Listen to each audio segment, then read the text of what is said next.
Hailing from the Jersey Shore and raised as athletes, the Airey Bros have always shared a passion for physical culture, athletic performance, and human optimization, always striving to be the strongest versions of themselves, mentally, physically, spiritually, and emotionally. Along the way, they've met some pretty amazing humans and have had some pretty epic adventures. The intention of Airey Bros Radio is to showcase these amazing people and the impact that they've had on them, and to share tips, tricks, and hacks so that you can win each day, every day. You're listening to Airey Bros Radio. Be there or be square, because it's all killer, no filler. I know I acted in the short film with you guys, but I'm mostly a filmmaker, and I see myself behind the camera more than I would in front of the camera. I kind of take from the Kevin Smith filmmaking, where you're the writer, director, and editor. You're an independent filmmaker or director. You absolutely need to act. I like to keep a skeptical but realistic mind. I grew up next to Masons, and I knew that they're pretty much just like a bunch of dads. This is not a joke. I used to edit porn. That was kind of a transition point for my character, where he's the most confused. And I think me actually being confused and my character actually being confused made the edit a lot more seamless. I mean, it's like 5 minutes of work. You know, put their Instagram handle, you cut out the part where they cry in their room. This is Tim Carrier, and you're listening to Airey Brothers Radio. Is that Arnold Schwarzenegger you got behind you? It is. So I used to work at a place called the Cinebar, and Terminator, Dark Fate, whatever came out. So they had these giant cardboard cutouts, and I stole him. So I don't know. It's a little hard to see with the yeah. It's a little hard to see. And who's that below him? Donna.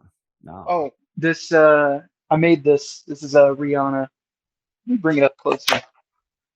Taking a graphics design program right now. So That's sick. Very cool. Is that on canvas? Yeah, it's like wood canvas. Sweet. Yeah. You did that? Yeah, you said you have a graphic arts class now? Yeah, I'm trying to get a graphics art certification or associates, so I have something to fall back on. How do you like it? I've always kind of had a. It's really good. Yeah. It's complicated because there's so much to do with like Photoshop, InDesign, Illustrator. There's just so many tools, and the teachers are kind of just like, here's a video of what we want you to do, and now you do it, without them really telling you. And it's really fun. It gets that creative juices flowing, but at the same time, you kind of have to figure it out. Yeah. Is there any is this the first semester you've been doing it, or is last This semester? would be semester number 3. Okay. What is there any particular aspect of graphic design or graphic arts that you might see if it was to fall back, where you would, what particular category you would go into? Kind of like this, more of editing artwork. If it was Photoshop, I mean, I've done restorations. I've had people hit me up on that. They're like, hey, I have this old picture of my grandma from 1900. Could you recolorize it and patch it up? I could do that kind of stuff. Just sort of freelance work. Or if I want to sit down at a job, I at least have the skills to do any graphic design that they need. Cool.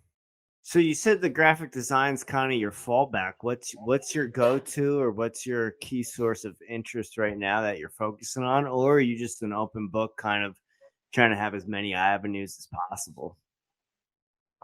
Definitely filmmaking is my career. I know I acted in the short film with you guys, but I'm mostly a filmmaker, and I see myself behind the camera more than I would in front of the camera. Being behind the camera, directing, do you like to write as well, or kind of what's your I do. Yeah. I kind of take from the Kevin Smith filmmaking, where you're the writer, director, and editor of that. So a lot of control there, but you can really get a high quality product out of that, I think. And that's just where I feel comfortable, just getting all creative in all aspects. Funny you said Kevin Smith. He's a huge inspiration for me, from New Jersey, from Kingsburg, right down the road from where we grew up, Lennard, actually. But it's funny because that's kind of how I like to do things too. The writer, director, editor, and like you said, then you have the most control. And it's good to kind of have other hands, but like you said, when you have that vision, you kind of know what you want. You can get the most out of it that way. Exactly. And it saves you an ass load of money just doing it yourself. Absolutely. Are you working on anything currently? Actually, I am. Hence the TVs. I'm making a music video, or I don't know how to describe it. It's like a continuous narrative series of music videos that I want to make that involve kind of like distortion, sort of nostalgia, 90s technology, all that fun stuff. And not much I can say without going like 2 hours into it, but I'm looking forward to it, and it's eating up a lot of my time. And so are you creating the music videos, or are you I am. pulling from 90s videos from MTV? It's all going to be from me. I have a complete vision of all the songs I'm going to use. The songs aren't mine, so I'm not going to make any money off of it, but I feel since it's a passion project, I can put the highest quality effort I can into it and then put it into my portfolio and say, hey, this is my showcase of acting, directing, writing, and editing, just to kind of showcase to any investors on any future projects or any employers saying, this is what I can do. Very cool. And so I know you don't want to get too much into it to give too much away, but is it a specific type of music? Is it across the board, different varieties or genres? I can tell you exactly what you want to hear. It's Tame Impala's album, The Slow Rush. It's an experimental psychedelic rock band. You probably heard The Less I Know, The Better. That's probably their most famous song. And I personally love Tame Impala. I really resonate with their music. And whenever I listened to The Slow Rush, it was like watching the music video in real time. And that's kind of that's my writing process. I just kind of steal from my mind and just write it down or storyboard it. It's not going to be all the songs, but it's going to be a fair few. Okay. Do you play music? I do. I have a guitar. It's not with me right now, but learning that right now. I know a little bit about the piano. I can sing a little bit if I'm drunk enough. Right All on. that fun stuff. Right on. What about you guys? You guys play any music? No, I played the trumpet for like a month in fifth Same. grade, and I was like, I'm out of here. This is too complicated for me. I was Yeah, trying to you know. I was doing like air trumpet when we were all like at Bugle. band practice. Can't read music. Same, dude. We probably had the same experience 11 years apart. Hell yeah.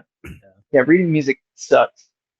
That's why I believe in Paul McCartney. He doesn't know how to read sheet music, and yet he was in the Beatles. So Yeah. I had a friend in college who was an amazing piano player, and he could not read music at all. He just did everything by tone and yeah, but he could play across the board. Like he could do like the classical, like Beethoven, Bach type stuff, and then all the way up to like Billy Joel and anything else in between. It was pretty. It was the first time being friends with someone like that was enamored by like, you can do this and you don't know how to read music. This is amazing. like, you know the notes and the chords, but you can't like read it on a sheet. Yeah, crazy. He was a savant in certain. I wonder what he's up to these days. Might have to do a Facebook session after we get off of here. Well, a little Facebook stalking. Saying this is a passion project, so how are you kind of keeping your own schedule, being that you're your own boss, you're doing this to kind of create your own portfolio to kind of show what you can do? How are you kind of keeping your own deadlines? You kind of just winging it as you get time between work and school doing it, or are you kind of holding yourself to a routine and a schedule? I could break down the entire process. I'm not. Everything's just kind of crashing together, and I'm living it day by day. Mostly, I know exactly what I need to do for this music video. I need to get everything storyboarded. I need to get locations down. I have a board in my room that's just a complete budget sheet of everything I think I'm going to need to spend on. That TV studio right next door is an actual studio where they shoot stuff. And I'm getting buddies with the owner over there. And he's like, if you want to shoot in this small studio, we can like cut you a deal, real cheap deal. So I might take him up on that. But like free cheap. That's just thing. Like a couple $100 cheap when the room next door is hundreds of thousands of dollars per hour. Dang. It's the biggest studio in Colorado, I think. Okay. Cool. Hey, one last thing before we get into Double Ripple. Where did you actually acquire those televisions and all that old school stuff behind you? So this TV up here is called a Spartus. I bought that off the Facebook Marketplace for like $30. The rest of the TVs, I have like 6 more down there. I just don't want to break my table. These all came from the TV station. Okay. So they were like, I asked, it's like, do you have any CRTs you're just willing to give out? They're like, hell yeah, we have like 9 of them downstairs. You want some? So I just took some. I don't even know if they work. It doesn't really matter. That was my next question. Facebook Marketplace has been really good. Although a weird thing is happening with CRT specifically, the retro gaming community is getting their hands on them. And now suddenly CRTs are going for like $500. It's insane. The new NFTs. Pretty much. Just to play video games on? Yeah, they've proclaimed that CRTs are the ideal way to play video games like the SNES, N64. Something about delays and resolution. Okay. Some hipster fuck Learn shit. something new every day. Pretty much. I mean, yeah, if you're gonna buy all those vintage games, you might as well buy a vintage TV. Yeah, I get it. I get down with it. I can appreciate it. I But it like a sucks for good me. record. I can't buy no TVs anymore. I have to like go to a scrapyard or something. But you got 6 of them, so. Yeah, I'm definitely gonna need a lot more Oh, yeah. for this project. Yeah, Cool. most of these are getting smashed. Recreating like a old MTV type video exploding type deal. Yeah, I think so. I can say for sure there's definitely a sledgehammer going through these TVs. If I don't know, I didn't grow up on MTV. I was just a little after If you don't mind me asking, what year were you born? 2000. Oh wow! Yeah, you did it. You didn't grow up on it. No, That's really definitely bro. not. Yeah, just before babies were born with iPads in their hands, but like just Yeah. after AOL, early internet. Yeah, but they definitely weren't playing music videos on MTV in your day. That's for sure. No, they were playing Beavis and Butthead. About it. That's not bad, though. No, it's not. So Tim, I met you on the call for Double Ripple for Mac. We needed to cast someone rather quickly who we originally had fell out, and you kind of blew me and Eric out of the water. You came to the call, you did your homework at least. I guess we'll find out if you're into conspiracies or you just did a good Google search and were able to kind of impress me that way. Because before I could even talk to Eric gave you the role. I don't know if you remember that, but I do. Eric's like, you got it, and I was like, well, yeah, you do, but that was my job. But so what was your kind of thoughts on the script when you first read it, and what was your kind of knowledge of some of the stuff we were talking about? I would actually like to tell a story to give some context. Ben Darby, the actor I worked with as well. The story that I heard from you, Jimmy, is that he read the script and he said, "I don't know what the fuck's going on." So you spent like 2 hours breaking down all the context for all the conspiracy and all the references with him. And I think towards the end he was like, I have a better picture. So when I read the script, and I mean, I know a little bit about conspiracies, so I pieced some things together, but I still didn't know what the hell was happening. And I went to you for that, and you're like, perfect, keep that. That's what your character's thinking. I was like, well, shit. It was awesome because it was completely out of my element. And I think that shows how much of a great director you and Eric are. Why was it out of your element? Because mostly, one, I'm behind the camera. I have acted before, but mostly in self-written stuff. And most of those tend to be comedic or non-dialogue characters, stuff like that. So being both the lead and having a more, in my character's eyes, a serious tone, because to this, like, reality is breaking around him, so he doesn't know what's going on. That was definitely, I had to do some research on how to do that, and Ben definitely helped me get into that. Yeah, it worked well. It was cool to be on set and see you guys work and be a part of that Yeah. in a small little way, but then to see it all come together. And yeah, it's definitely, I still think you had some comedic aspects to what you were doing, and maybe some of that was playing off of Ben or Ben playing off of you. But no, it worked well. And I was curious both with Ben and with you in terms of what your either curiosity with the subject matter was, if there was anything there, or if it was more of a coming from a skeptical mindset, you had to kind of work around that. Well, I mean, I basically spend most of my time on the internet, so you just kind of get bombarded with all these conspiracy theories, some crazy, some not.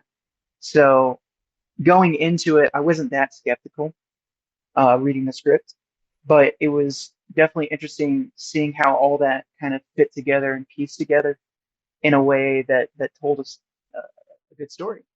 And that was my approach, anyways. So, what were some of the Okay. biggest challenges for you, Tim, being that this was your first acting gig? Did you have any issues with some of the lines being a writer? Was there anything that you could kind of see your character needed to say or should say that you were having trouble? Like, hey, I should be saying this, not that.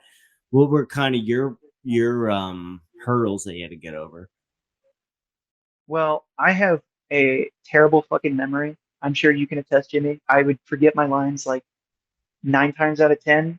And whenever I forget something, I just throw in a fuck there because that's just how I talk. So sometimes in the middle of a line, I'd just be like, this a fucking place or whatever. And for some scenes, it was good, but It worked. Yeah, we sometimes definitely it just used didn't some of fit. them. We did. But as a writer, I mean, this isn't my film.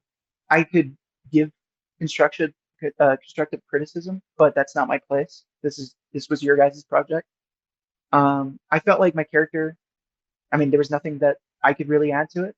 I definitely never written a genre similar to this, but it was interesting seeing how you guys organized the script on a technical level, having the script supervisor just reading off, knowing which scenes and kind of which shots you guys were going to plan on.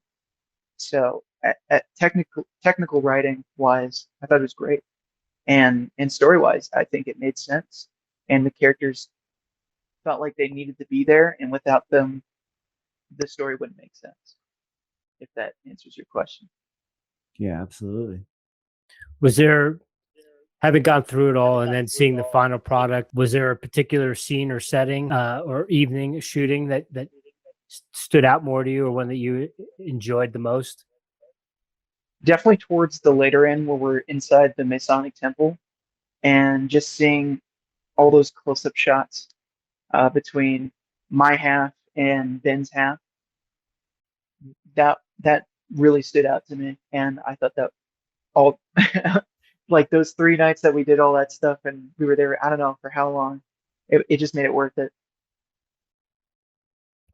Were you ever creeped out when you were at the Mason Hall at any one particular time or another? I mean, I grew up next to Masons, and I knew that they're pretty much just like a bunch of dads coming together. You know, it's like a fraternity, if you will. So I wasn't creeped out. But when we got to the throne room, I was like, oh, this is a little weird. And then I don't know who said this, but somebody at the other end of the hall, they're like, there's another throne room, and it's bigger. And it was literally like an exact scale of the small throne room, but the size of like a gym or something like that. And the whole checkerboard floor and the globes everywhere. That definitely was off-putting, especially since some of the rooms were dark. Yeah. What about the And basement? That was the thing that got me the most, I think. And the basement, temperature. you know, the temperature got me, but I don't know. It felt chill. I was sitting on a couch, hanging out with some homies, so I was pretty chillaxed. Right on. Uh, So you said you grew up around some Masons and stuff. Had you been in a Mason Hall before previously? well, the Mason Hall was like uh, a really large shed that somebody had. So it was like you had the pews, you had an altar, very small town Masonic temple. But I don't know. For high school, I wanted to do like a journalistic research to see if they were like as crazy as people make them out to be. So I recorded a phone conversation, and they're like, "Yeah, we do all this stuff. We go to charities, we have barbecues, we do rituals." And I was like, "Rituals? That's a little sus right over there." But other than that, I've never really been into one. Never really interacted with Masonic people other than being on the set, of course. Uh, so I don't really have a real opinion on them. I like to keep a skeptical but realistic mind. Respect. So Tim, being someone who makes your own films, wants to direct, wants to write, this was a 7-8 day shoot. Was this your first kind of multiple day shoot? It was mine. No, I've done multiple day shoots Yeah. before, but this was the most organized shoot I've ever been on.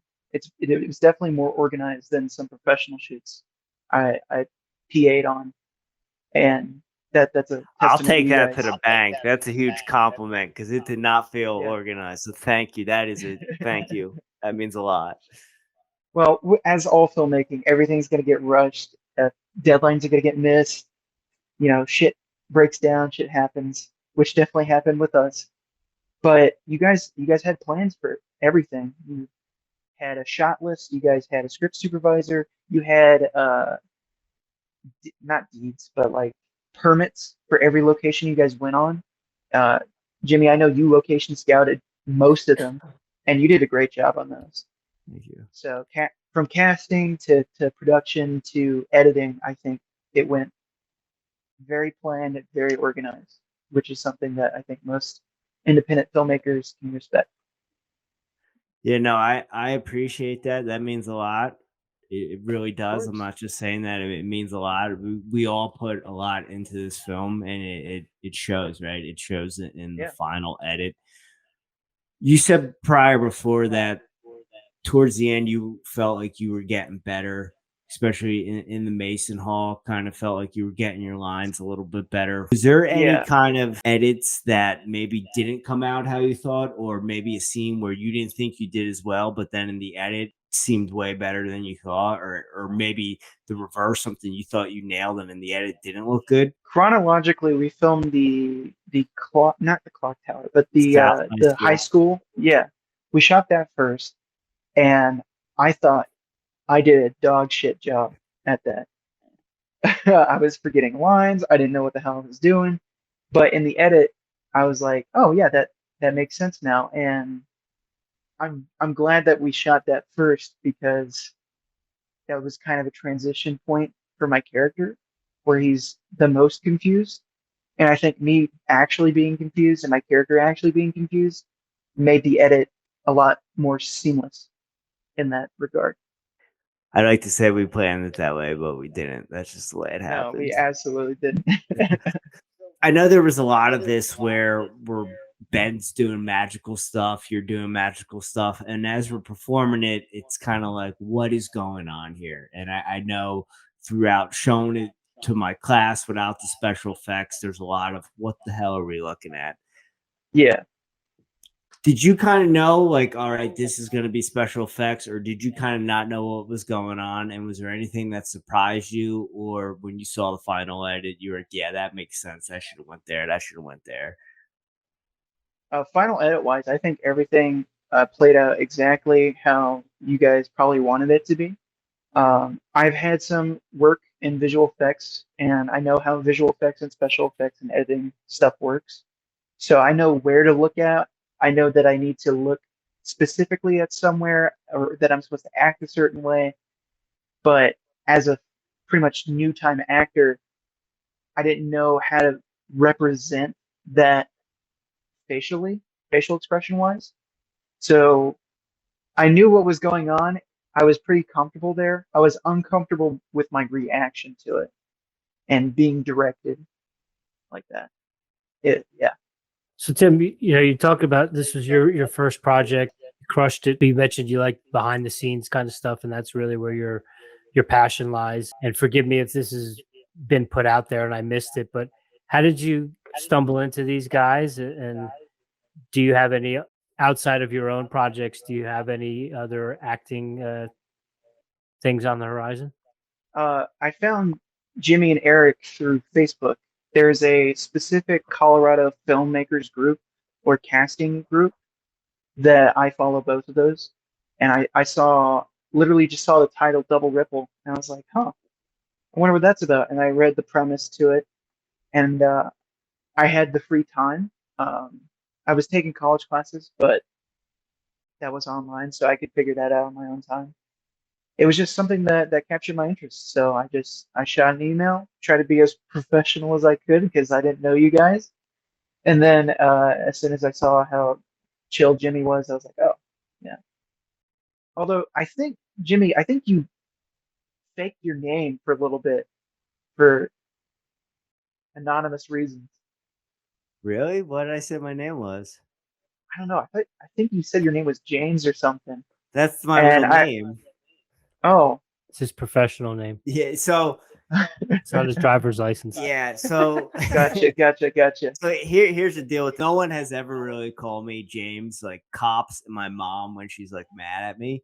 But it's one of those things that, you know, when you graduate or when a cop pulls you over, they call you James. But, you know, that's my email address. So you might have got James Airey's email address. But I wasn't faking my name, just to be clear. Yeah, all good. I just remember I texted Eric. I was like, yeah, I'd like to talk to James. I don't have his phone number. And Eric's like, who the hell's James? Well, I was like, oh, that's Eric, though. yeah, that is Eric. That's just how Eric is. You said, how did I find you guys? And then, do I have any future acting?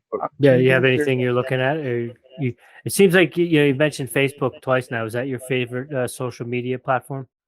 Hell no. Facebook, I hate Facebook and everything they stand for, but there's It's no useful. real other way to market or network.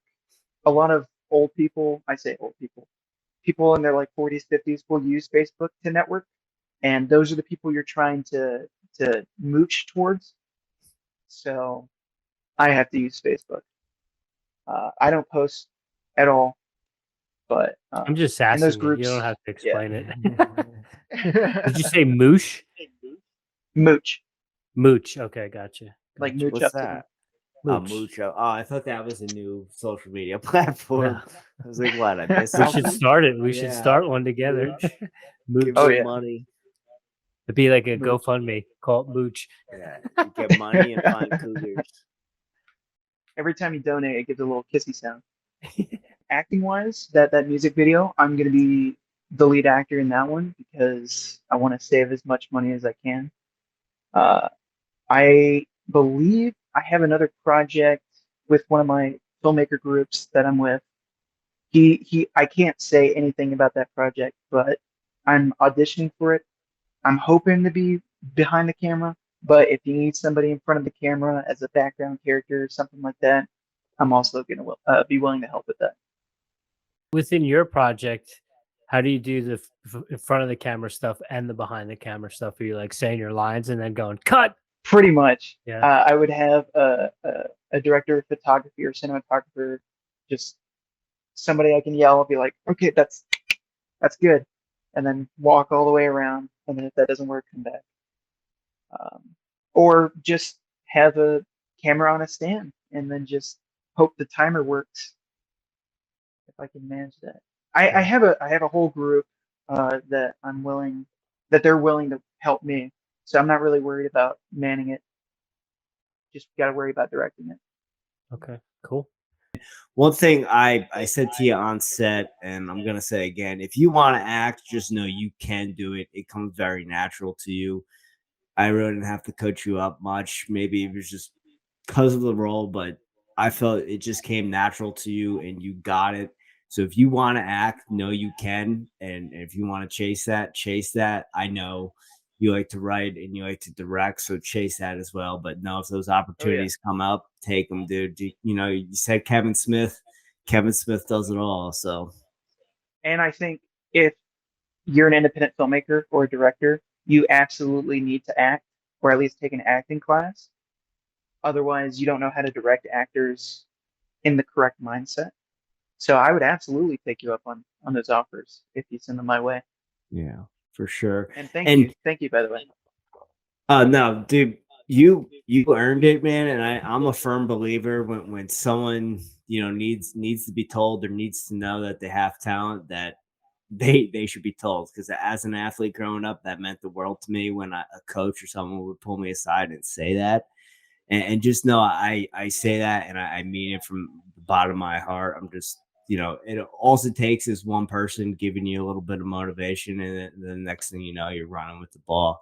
Absolutely. Being a student of the game, someone, you mentioned Kevin Smith before, where do you get your inspiration from? What are some of your favorite films? What do you like to study? What do you study for? Do you study for cinematography? Do you study for what the director's looking for? Do you study for good writing?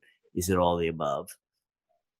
It's kind of all the above, but my focus is more towards either directing and writing or video editing, because I have a lot of experience with that too. Hence the graphics design major. Um, Kevin Smith is definitely one of my biggest role models. Not only because he's pretty much still a no budget filmmaker. I mean, sure, he's had big movies, but not like Marvel multi-million dollar budgets. Do you have a A favorite lot Kevin of Smith movie? Oh, I steal it. Mallrats for sure. It's a good one. Which there will never be a Mallrats 2, unfortunately. Thanks, Harvey Weinstein. I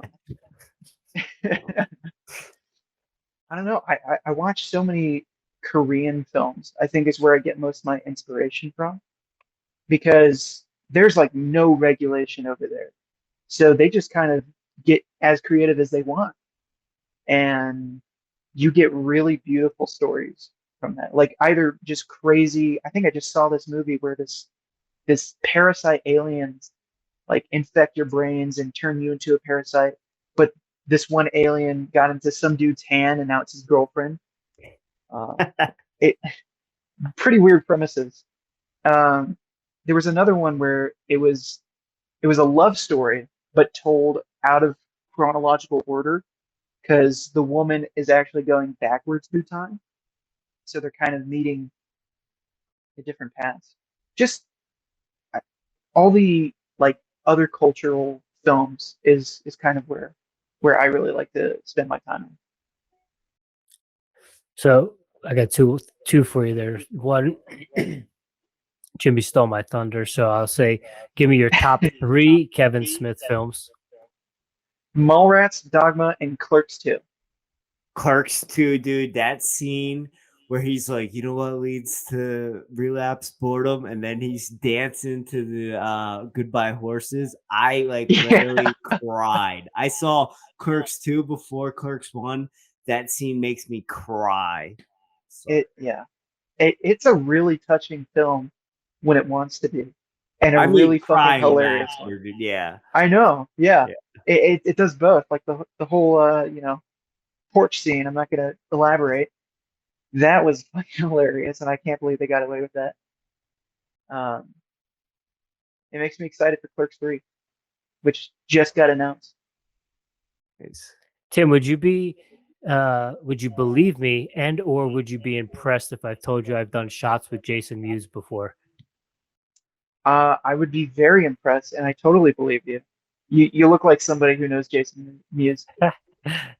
He was at actually I've run it because, like I said, we grew up in that general area of where Kevin Smith is from and where he made a lot of those movies. So it wasn't uncommon to run into Jay Mewes at different watering holes, and being near a college town too, and so people recognize him. Next thing you know, people always buying him shots and everything. And I happened to be with some friends that wanted to impress him or whatever, so they bought him some shots, and we did some shots at a bar, and I think it was in Long Branch. So that's I can't remember if it was Bar A or not, but yeah.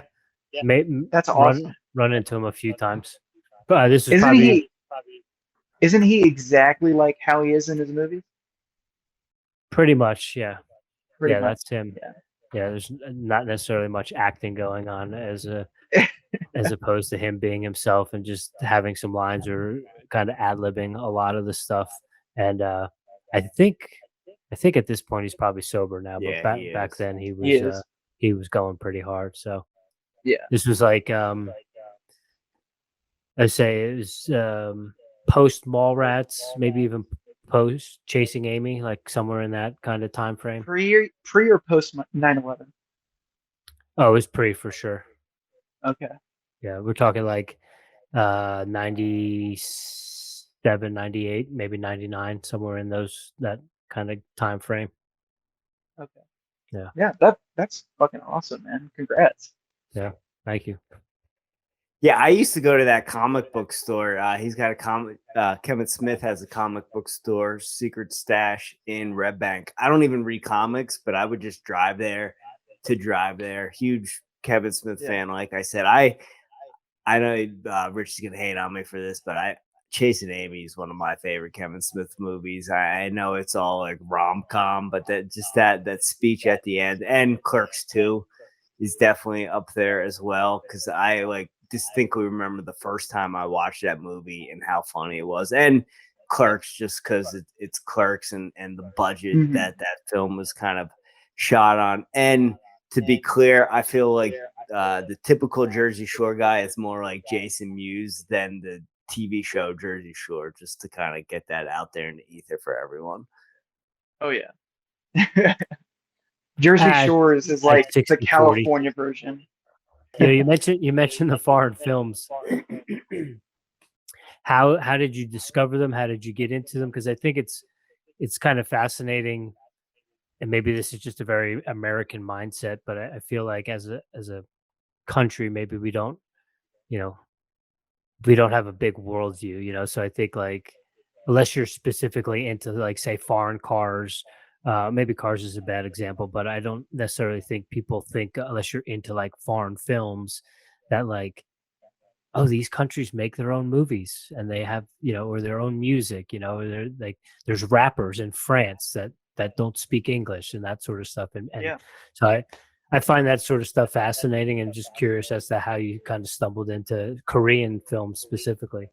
And do they make North Korean films? Oh, absolutely. They make North Korean films, and those are pretty hard to watch.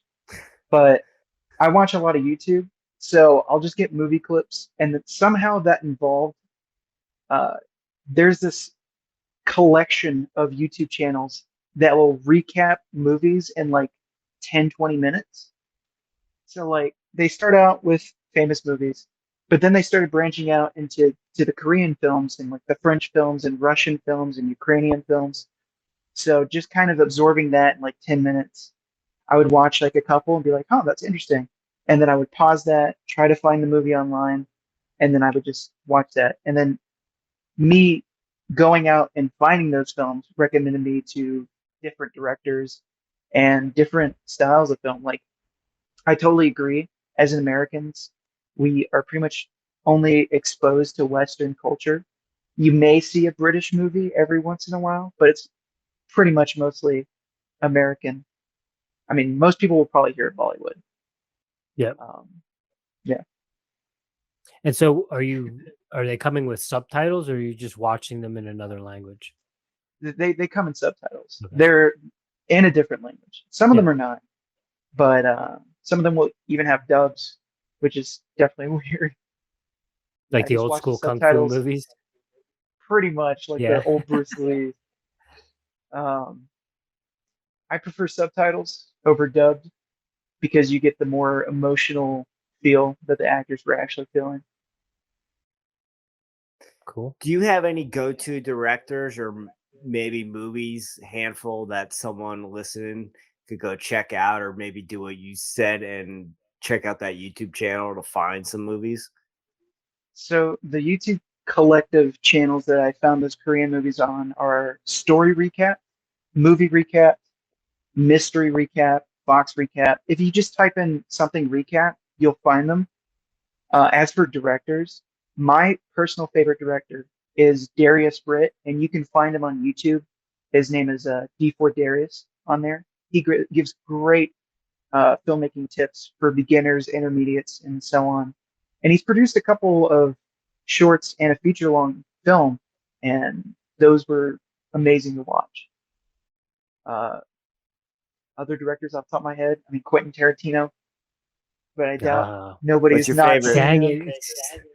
Django Unchained, for sure. Ooh. Okay. What'd Top you say? three? Yeah.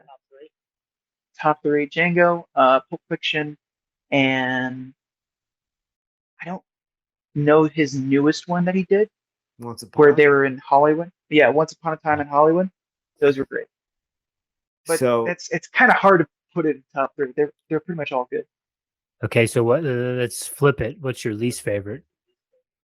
Least favorite: Kill Bill. Yeah, that seems to be a lot of people's. I asked that because I recently, within a week or two, I've heard someone like saying how much they disliked Kill Bill. So I figured I'd throw it out there. But it seems like I've actually never even. That's the one of all of his I've never even seen either one of them. same. I don't dislike Kill Bill, but it's definitely the least interesting one, in my opinion.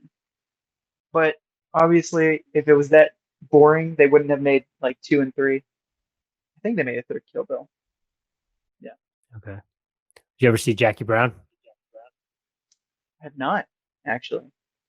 That was a It's good one. It's a sleeper. You know what I mean? It's one of those It's a ones that sleeper. maybe there's definitely some funny lines in it. De Niro's in it, and it's one of those ones I think as if you watch it more than once, you appreciate it more the second or third time and get more out of it and take in more. But I'd have to say Pulp Fiction is probably number one. I'd put Reservoir Dogs in there just for nostalgia, and then um,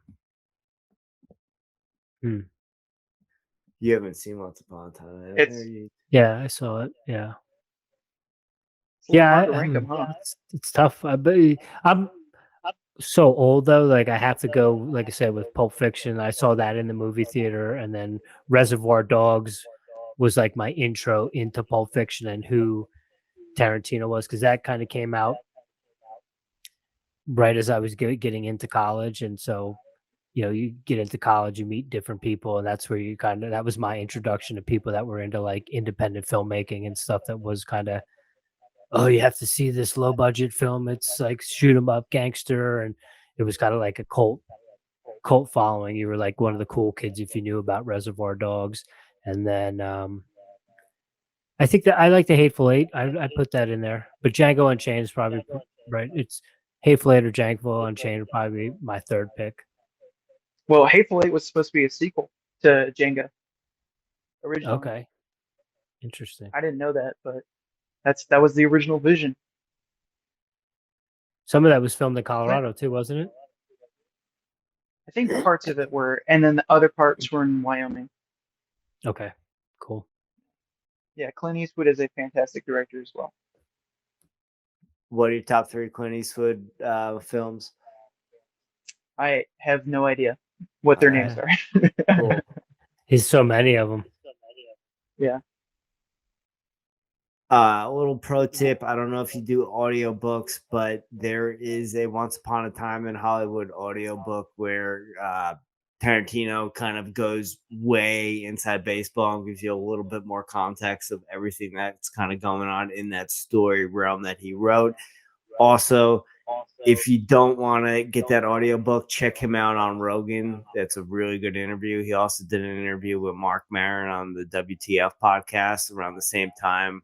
Different type of interview, really good interview if you're a Quentin Tarantino guy. And he has his own podcast where he breaks down films. I don't know if you've checked that out.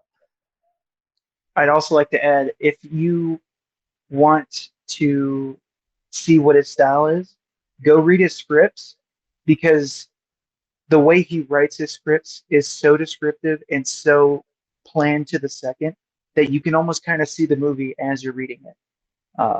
I think for Kill Bill, actually, we had to read one of his scripts. It's crazy how neurotic that dude is. Is he as neurotic as Kubrick? And do you have any thoughts on Kubrick? Definitely not as neurotic as Kubrick. Kubrick was just, I think he had like untreated ADHD or something along those lines. Doing 146 takes for like a 3-second shot. That's insane. But I mean, give or take, he produced some very high quality and very influential films. So take what you can get. Are you a fan?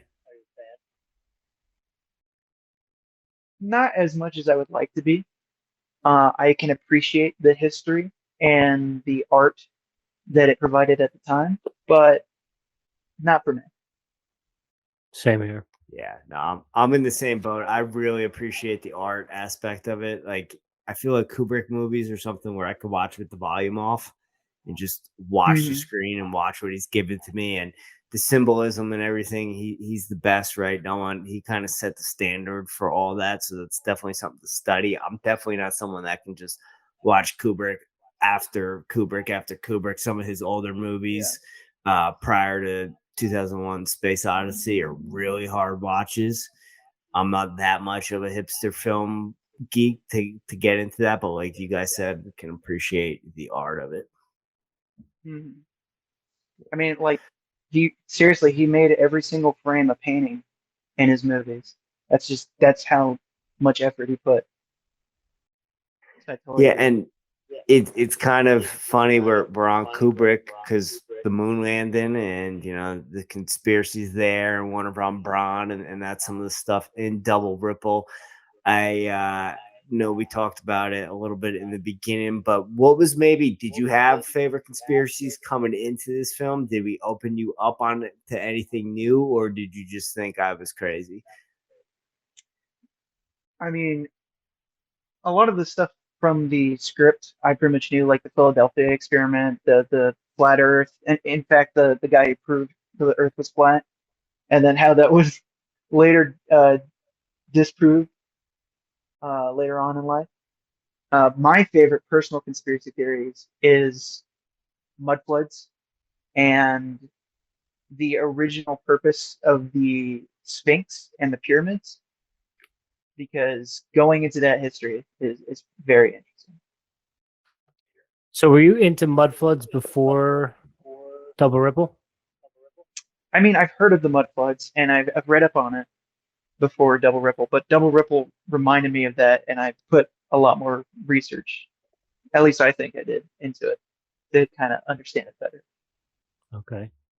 What anything you want to share? Anything that you found out, or something that kind of caught your attention or made you dive a little bit deeper? Because that's like one of my favorite things right now.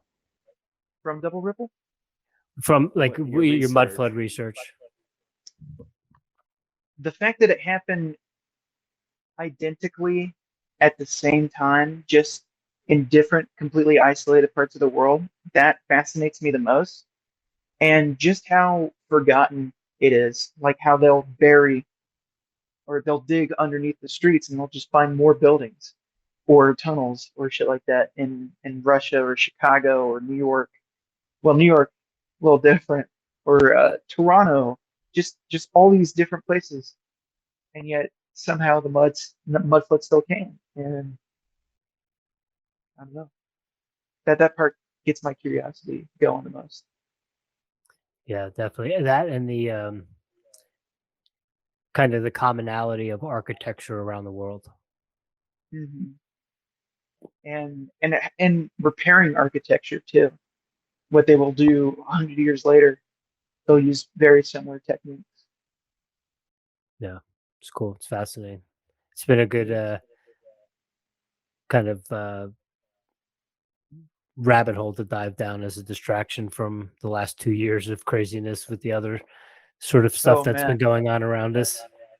yeah, I'm a little boring when it comes to conspiracies because I mean the ones I believe are pretty much just kind of true, or can easily be, I say easily, can be argued to be debunked.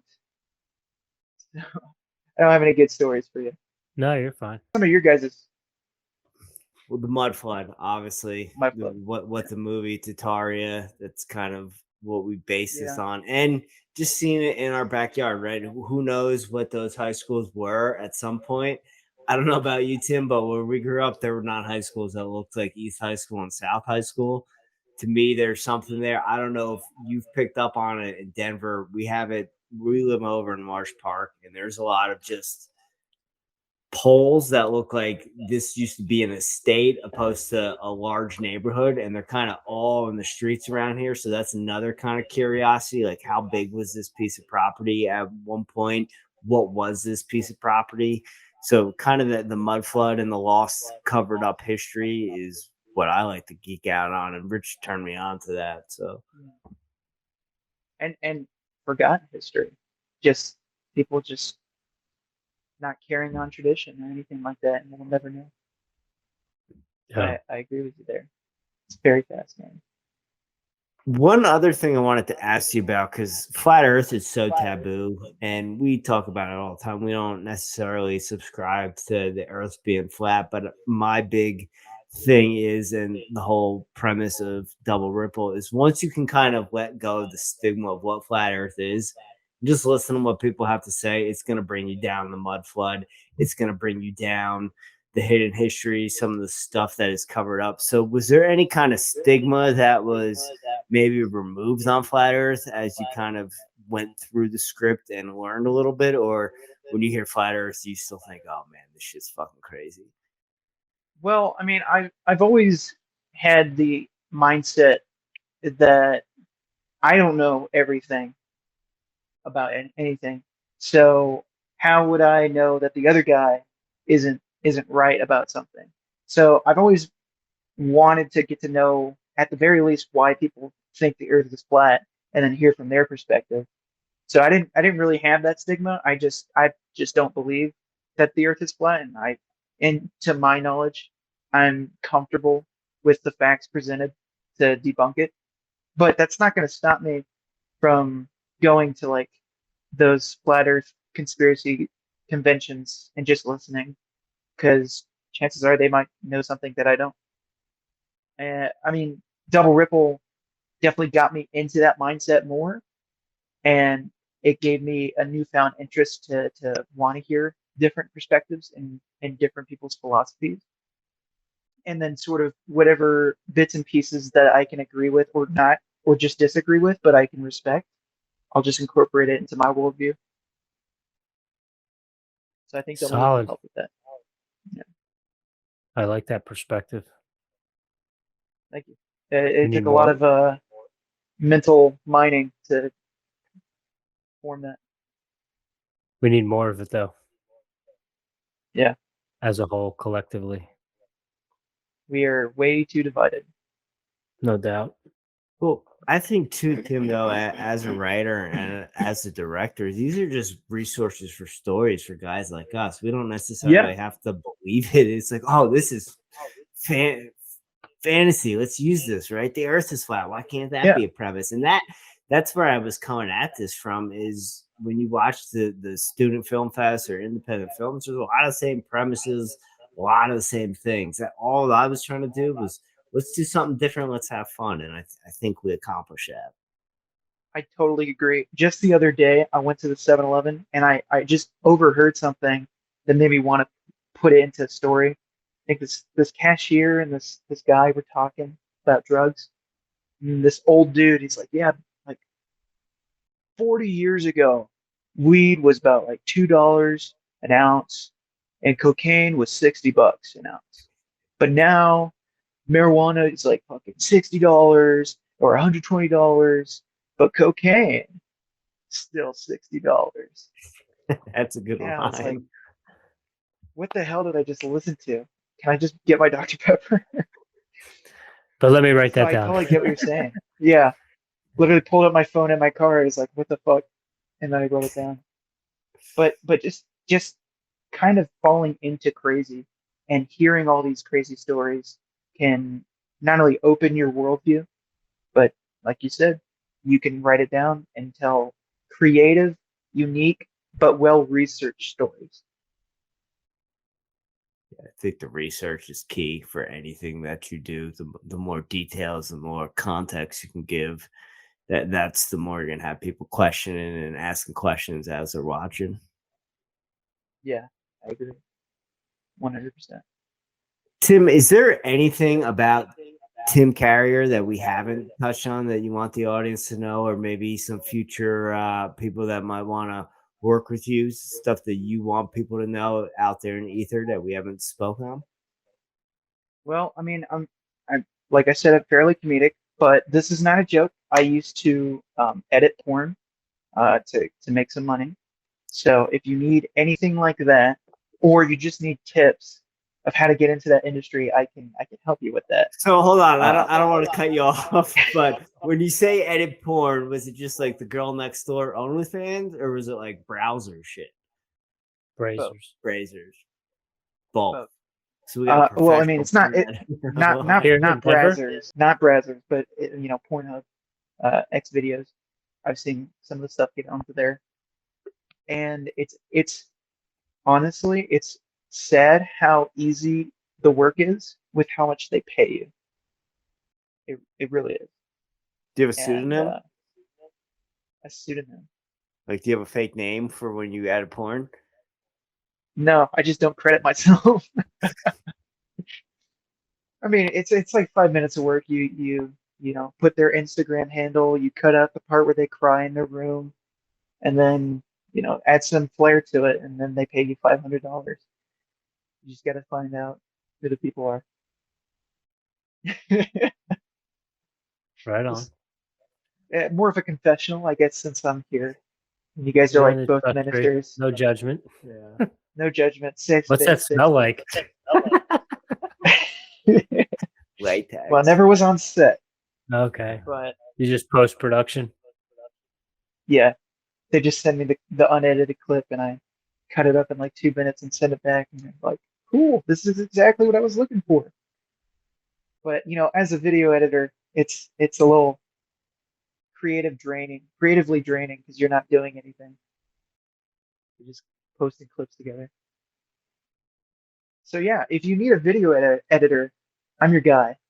I do more than just cut clips together, but I mostly just get out there and do whatever I can to help out, to get that experience and meet new people. That's why I was on this, to meet all the fantastic crew of Double Ripple and meeting Ben and Gisette.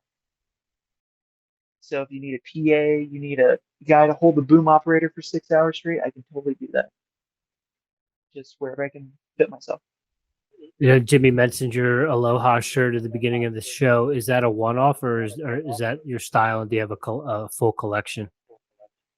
I have a small collection. Since I work at a pizza job, I used to work at it a lot more. I would wear like just these shitty fucking t-shirts that were bland. They said one thing on it, and I was like, man, I just cannot stand wearing boring ass clothes and jeans.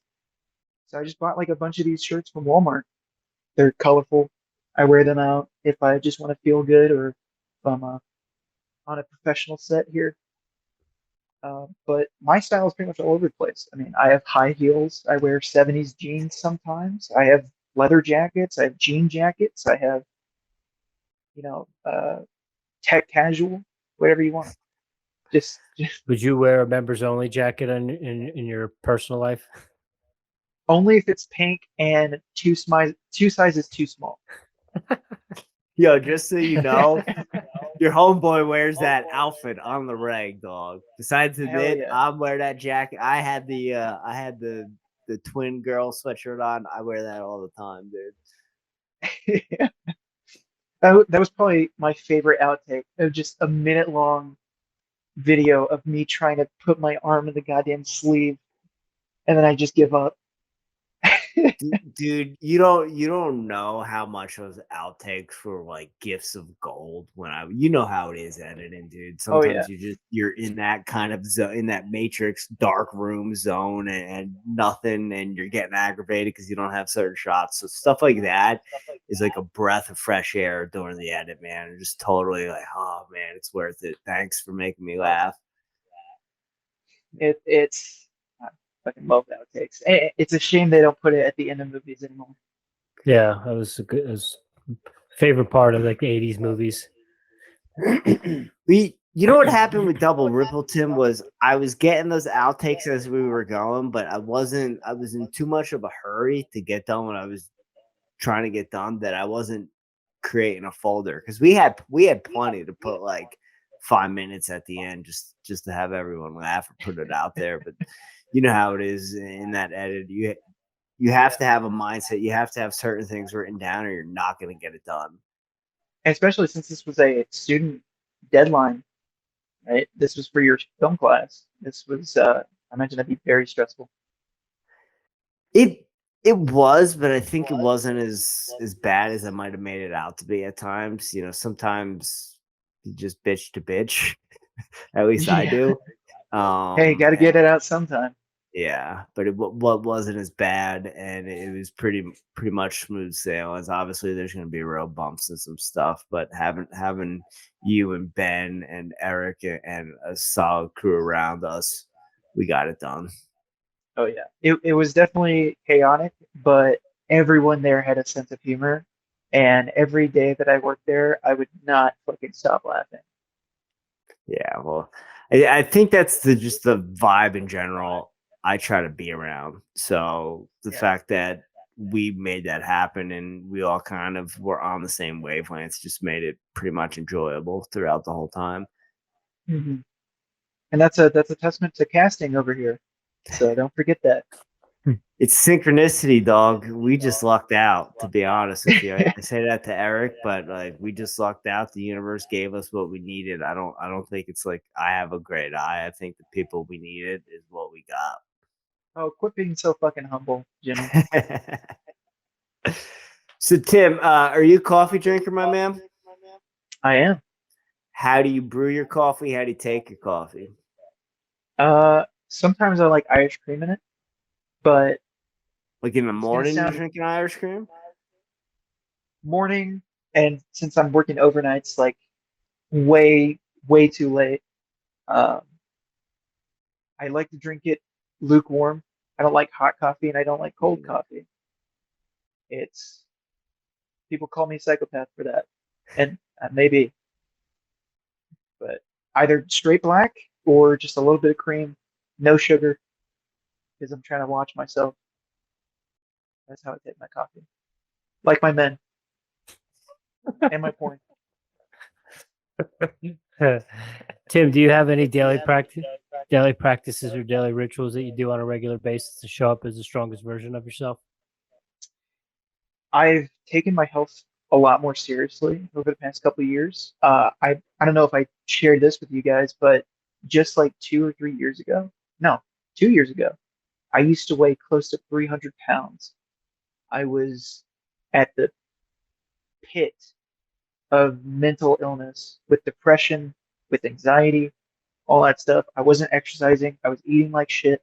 I would drink like a 6-pack of bottled Dr. Peppers every day. So my health was terrible. And then one day, I don't know what happened. Something just flipped, and I started exercising, which is now my daily routine. I go out now that I'm slimmer figure. I'm where I want to be. I'm just building muscle mass, just showing off those muscles. I like to just kind of sit, not in my bed, just somewhere that's not my bed. Just sit there and just kind of take in the day previous and ahead, but not the day I'm currently at. And it's not like an anxiety thing, but if I focus on what's happening today, then I kind of miss it. If that makes any sense. Yeah. Other than that, a Red Bull. What are your fitness protocols looking like? What are you doing for exercise? What do you enjoy to do?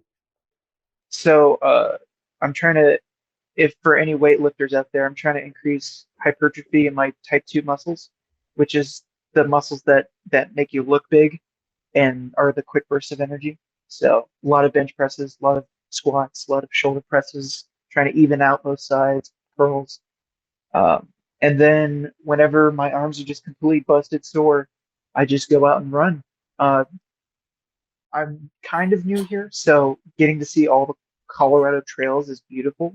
I went to El Dorado Park the other day, and man, we did not have nature like that in Texas. So, right on. I mean, I have somewhat of a free routine. I don't like to put myself in any particular schedule. So I don't feel like if I miss a schedule or I can't complete a certain set that I'm disappointing myself. And I think that improves your mental health a lot better over time. Cool. Stoked to hear I that. feel like I'm like half answering these questions. No, You're giving us the goods, dog. I have a follow up to that though. Were you always big prior to that experience? I mean, I was a skinny kid like before the age of 10, but somewhere around middle school, high school, that's when I just kept eating without really being mindful of it. I didn't have the youthful energy to just burn it off. So yeah, for a major part of my life, I was pretty tubby. Well, power to you, man, because Thank you, man. that's a deep hole that people can get into, and man, it takes a lot to just kind of be your own parent yourself out of that, and no one's going to monitor what you put in your mouth and how you exercise. Only you're going to do that, and Richie and I know that takes a lot of willpower. So, man, like keep on keeping on with that, and be proud of yourself, because that's a big hole to dig yourself out of. And if any tip that I could give somebody who's in a similar situation where they don't have the willpower to do it, just start walking. Because I didn't think I was going to be going to the gym. So I just started walking. I couldn't walk very far or very long. My feet would hurt. But if you just keep doing it, that consistency, like I could barely walk a single mile, but now I walk 20 in a day. So it's very important that you just do it. Respect. That was my soapbox. I love it. We get thank down you. with All that. about walks, dog. Yeah. Yeah. And also, I know we've mentioned YouTube a few times on here. Someone I've been digging into a little bit more frequently lately is Marcus Philly, and his channel or his product or his content is called functional bodybuilding. Yes. So, yes. So yeah, if Great you haven't guy. checked them out, check them out. And then also Mark Bell is just another guy that is super motivating and used to be a ginormous power lifter, and over the last probably 5 years or so has gotten more nutritional conscious, I guess, and has done some things like war on carbs and has leaned out a lot. But he also talks about going on walks, and he's now gotten into running too. And he's probably 250, 260 pounds, but he's shredded now, where he used to be like 330. Yeah. That's a hell of a journey. Yeah. Especially in that short of a time. What are you listening to right now? Music wise, audiobooks, podcasts? Are you reading anything? I'm definitely not reading as much as I would like. I haven't picked up a book in a while. But Flow by Mikkel something something was the first step I took into bettering my mental health. It's not a self-help book, but it talks about that state of flow people get into when you're either really focused on something, and it's where skill meets challenge, but in a good way. Highly recommend that book. They have an audiobook. I've listened to that countless times. Music wise, my tastes are fucking that shit all over. Some 90s hip hop, some modern pop. Currently, I'm listening to my alt rock indie pop playlist. So like the Orioles, fantastic band. Sunflower Seeds is my favorite song from them. TV Girl he's a depressing as hell guy, but his songs are pretty neat. Um, that's pretty much all I've had time for, to be honest. I'll just play that playlist. It's about 5 hours long. What do you fancy 90s hip hop wise? Oh, Biggie Smalls, 112. Um, I don't listen to artists specifically, just more or less songs. So like, Yeah. Come On, Ride a train and ride it. I don't remember how that song Oh, goes. yeah. That's I don't know if that's jam. hip hop though. No, but it's the same era. Yeah. A Tribe Called Quest, fantastic band, very Yep. influential, especially the black community. Um, Bell Biv DeVoe, classic. I love BBD. Poison. I'll sing that song in the car every single day if I can manage it. Yeah, that's kind of where I am hip hop wise. I like the Yeah. classics. Do you know that Belle Biv DeVoe led to Boys to Men? Yes, I did, and I fucking love Boys II Men. That was Right shit my on. mom listened to growing up, and that's what I listen to when I want to get like romantical or when I'm Nostalgic. editing porn. Yeah. Edit porn to Boys Man. That's a soundbite. It's so hard to say goodbye to yesterday. It's the first time we're getting you singing on Airey Bros Radio. I get Yeah. down with 90s. That's what Boys II Men does to you, man. Yeah. Tim, last one for you. You already mentioned that the mud flood was kind of your favorite topic when it comes to the world of conspiracies. So, what I will ask you instead of that, what is your favorite? Is there one particular conspiracy that brought you to the game, or the first one that kind of piqued your interest or that you dove into?